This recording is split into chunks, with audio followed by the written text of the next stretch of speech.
I said there was 36-inch walleye in that lake. This is In Through the Outdoors, and I'm your guide, Chasin' Walter.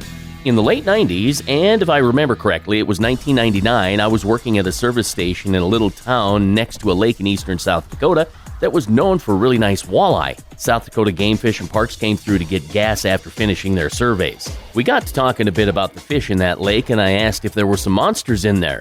Both of the GF&Pers looked at each other and laughed a little and said, "Oh yeah, there's probably a half a dozen state record walleye in that lake." Of course, I said, "No way."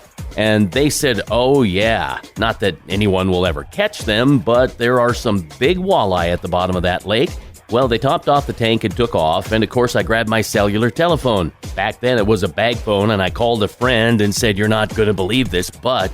The fella I was talking to seemed a little apprehensive. He thought maybe I was just being a windbag, but I convinced him that those GF&P guys were telling me the truth. I think back on it, and I wonder if they weren't just pulling my leg, just telling me what I wanted to hear. But nonetheless, I told my friend, "I bet you $5 there's 36-inch walleye in that lake," and he did nothing but laugh.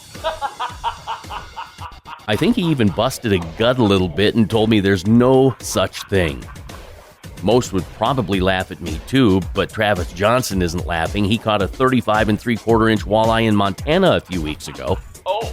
And remember, Minnesota's state record walleye is 35 3/4 inches long too. I'm Chasin' Walter, and that's In Through the Outdoors. I hope you get out there real soon. As for me, there's no doubt I'll be out chasing Walter and looking for that 36-incher. Find more at chasinwalter.com. Be safe, and thanks for listening.